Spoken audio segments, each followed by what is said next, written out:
Welcome to The Explainer. Today, we are tearing into an absolute masterpiece of grimdark literature, Randall Rucker's The Chronicles of Kane. Now, if you're coming into this expecting your traditional high fantasy, gleaming swords, knights in shining armor, and purely righteous quests, well, prepare to have those expectations completely shattered. This narrative takes that glossy sheen of typical heroics and just drags it through the mud, the blood, and the absolute deepest shadows imaginable. It is a total triumph of dark, atmospheric world building, and it's going to command your attention right from page 1. Okay, let's dive right into this with a quote. "You will never know death, only hunger." Just let that sink in for a second. That is the ancient, chilling hex that sets the entire incredibly bleak tone for this story. It's literally an eternity of suffering distilled down into one terrifying promise. A true masterpiece of grimdark doesn't just rely on splashing violence around to make an impact. It relies on deep existential dread. And this curse, it perfectly captures the inescapable nightmare our protagonist is trapped in. It grips you immediately with the sheer, crushing weight of his damnation.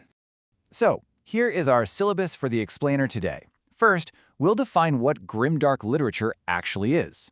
Then, we'll meet our monstrous antihero, explore his unforgiving world, and break down the brutal cost of magic. After that, we'll look at how this story completely subverts traditional fantasy, and finally, we'll unpack the origins of his enduring curse.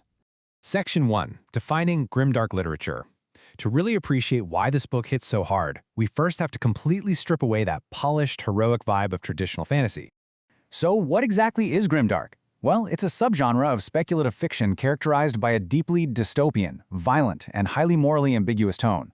In this kind of world, survival often demands monstrous choices, and the psychology behind this is absolutely fascinating. A grimdark masterpiece isn't using violence just for cheap shock value. No, it uses it to fundamentally test the limits of human or, honestly, inhuman morality. The defining rule of this genre is that nobody's hands are clean, and you better believe that applies most fiercely to the very people we're supposed to be rooting for. Which brings us to a huge question I want you to keep in the back of your mind as we go along. Can a monster actually be the hero? Is heroism defined by having pure intentions? Or is it forged out of absolute gritty necessity? Or, in a masterpiece of grimdark, is a hero simply the monster who just happens to be fighting something far worse than themselves? Section 2, the monstrous anti-hero. Let's introduce the figure standing at the dead center of all this chaos, Kane. Now, what's really interesting about Kane is that his very existence is a gruesome, high-stakes balancing act. Just to halt his own physical decay, he has to constantly down these specialized anti-necrotic potions. He wears a bone-white skull mask, literally just to hide the terrifying reality of his rotting, half-missing face. But the real horror kicks in when he takes heavy damage. If he gets wounded, his body outright demands warm, raw human flesh to heal. Plus, his survival is magically bound directly to a pouch of soil from his homeland, Greythorn. So, Kane's physical survival literally demands he commit atrocities. It constantly forces us to ask how much of his humanity is even left. He looked like death itself, trying to hide its smile. I mean, wow.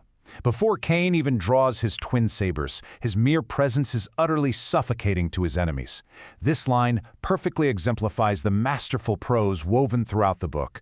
It establishes him as a walking embodiment of dread. The author isn't just describing a scary guy, he's making you feel the temperature in the room plummet the second Kane walks in.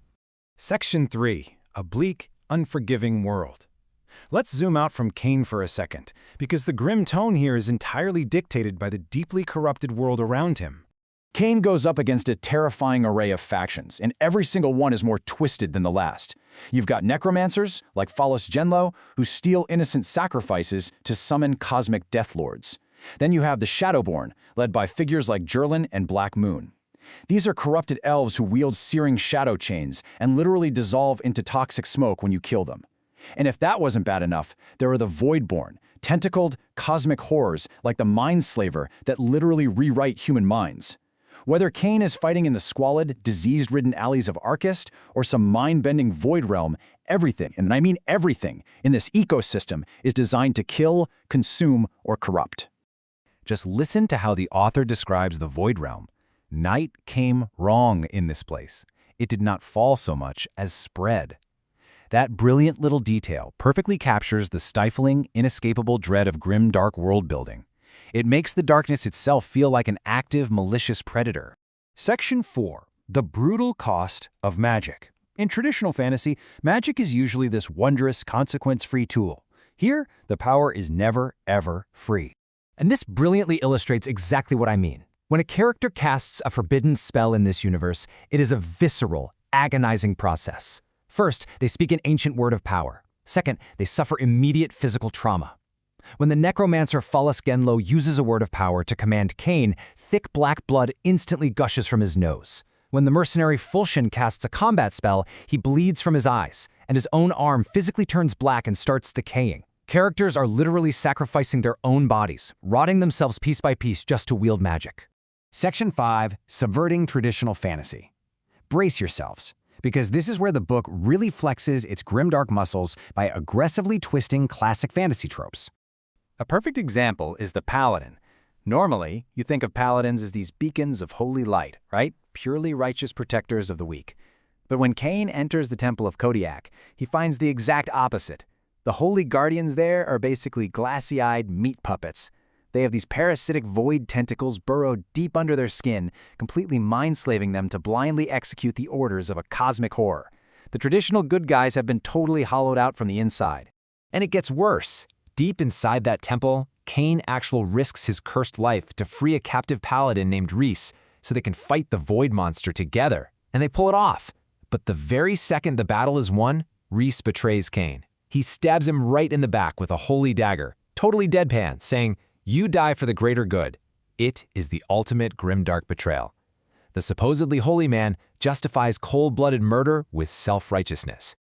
So the crucial point is, in a grimdark universe, the reward for doing a good deed is literally a knife in the back. But hey, Kane isn't exactly a passive victim. He repays the Paladin's betrayal by brutally tearing Reese's throat out and devouring him to heal his own supernatural wounds.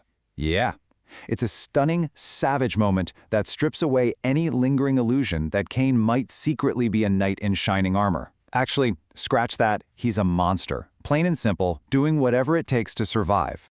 Section 6. The Enduring Curse.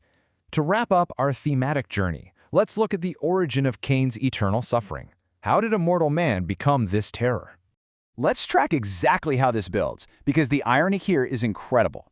1,000 years ago, Kane is tied to a pyre and cursed by a vengeful witch with an eternal ravenous hunger. Minutes later, a holy knight named Grent pins Kane to the floor, killing him with a divine sword. Hours later, the knights bury his corpse in consecrated earth to make absolutely sure he stays dead. But moments after that, the ancient dark magic inherent in the soil of his homeland, Greythorn, answers the witch's curse.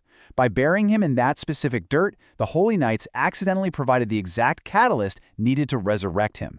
The righteous heroes literally created their own worst nightmare. So, we've explored this unforgiving world, the grotesque cost of its magic, and the brutal, monstrous choices Kane is forced to make. Which leaves us with this final, provocative thought.